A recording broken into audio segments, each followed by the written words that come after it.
Baseball, one of America's most entertaining pastimes. Beginning in the mid-1800s, the ideology surrounding a simple ball and bat dates back to the very first game in 1846 and to the first World Series in 1903. Although it originally was a sport for men, women got a chance at bat when the tragedy of World War II broke out. Due to the Selective Training and Service Act signed by President Roosevelt on September 16, 1940, every American male between the ages of 21 and 36 were required to register for 12 months of military service. This was to ensure the independence and freedom of the United States.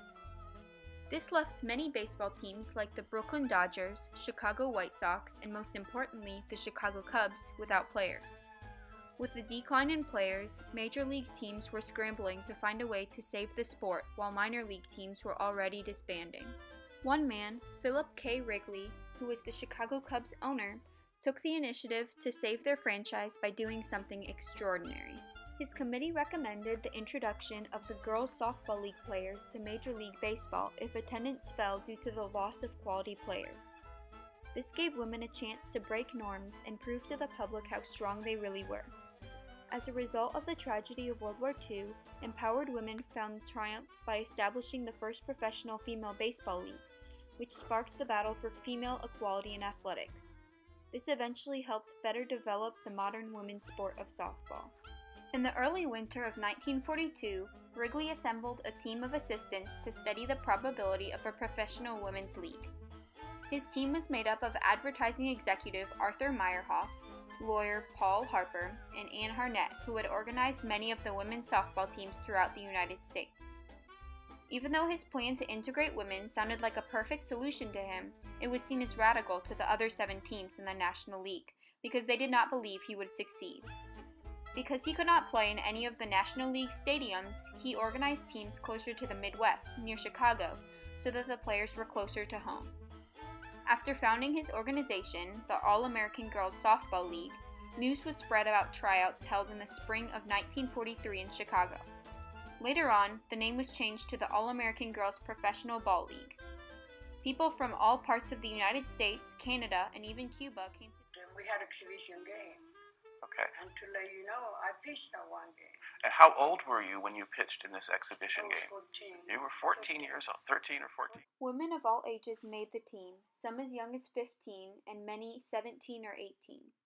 Wrigley sent scouts all over the United States and Canada, and I wasn't even home when I was scouted. I mean, the girls called me up. They finally tracked me down and said, "Are you going to the tryouts?" And I said, "What tryouts?" They said, "Well, there's a scout here from Chicago, and Wrigley is forming a women's team." 4 Midwest teams were created: the Rockford Peaches, the South Bend Blue Sox, the Racine Bells, and the Kenosha Comets.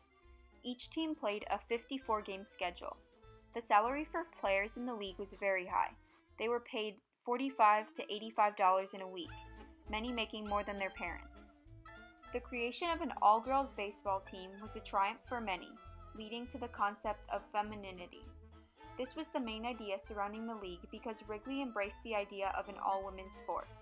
In fact, Wrigley had contact with Helena Rubinstein's beauty salon and the Ruth Tiffany School to teach the girls proper etiquette, personal hygiene, mannerisms, and dress because of his strong belief in the importance of femininity.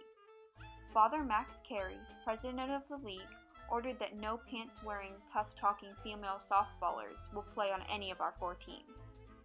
Players could also not appear in the stands in their uniforms, nor wear slacks or shorts in public.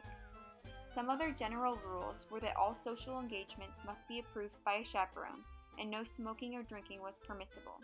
Nonetheless, the season was very successful. To get bigger crowds, games were promoted as very patriotic for advertisement during the war. For example, on special nights, admission for military personnel was free, and as a result, over 176,000 fans attended games because the media and baseball fans alike enjoyed the quality of the women's play. July of 48, I went down to see them play, and I was aghast at the baseball. Like, I remember her, all the great games she had as a softball pitcher. This wasn't softball. This was hardball. Let me tell you, and they really played. I couldn't believe the level. I used to see go to see the Northern League hardball, as we call it, Northern League baseball up there, professional league. These women played every bit as good as those Northern League players. I was just amazed at how great they were. You know, it was really an awakening to me because I followed the papers and I would send the clips of the different games. So it's not like being there and seeing it. When you see it, you really have to believe it. I just saw some outstanding plays and whatnot. After a long 12 seasons, the All-American Girls Professional Ball League finally closed. Everyone from league officials, fans, and players knew the league was on its last leg, so the announcement was not a surprise. Wrigley's dream with hard work and dedication gave opportunities to 600 young women to play a sport they loved, backed up with support from devoted fans. After the league fell, women empowerment was still at large. Even though many went back to ordinary jobs such as teachers and secretaries, the women who played were never forgotten.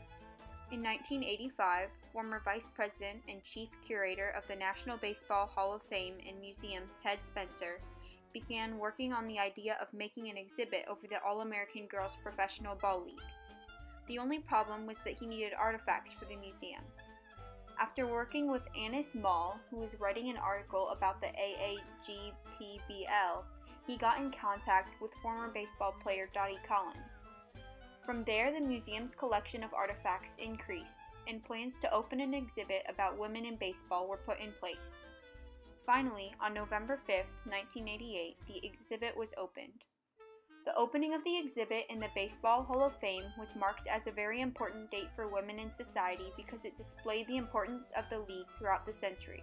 The league was also an inspiration for writers of the famous movie A League of Their Own. This fictional story, featuring characters Dottie Hinson and Kit Hinson, was based off of the All-American Girls Professional Ball League and kept the league's story alive for ages.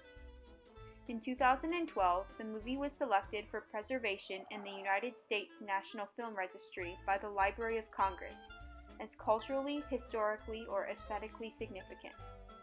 Women triumphed over the stereotypes that they should not be playing a man's sport. Unfortunately, their success was at the price of war, but women's prominence in athletics would go stronger and stronger throughout the century.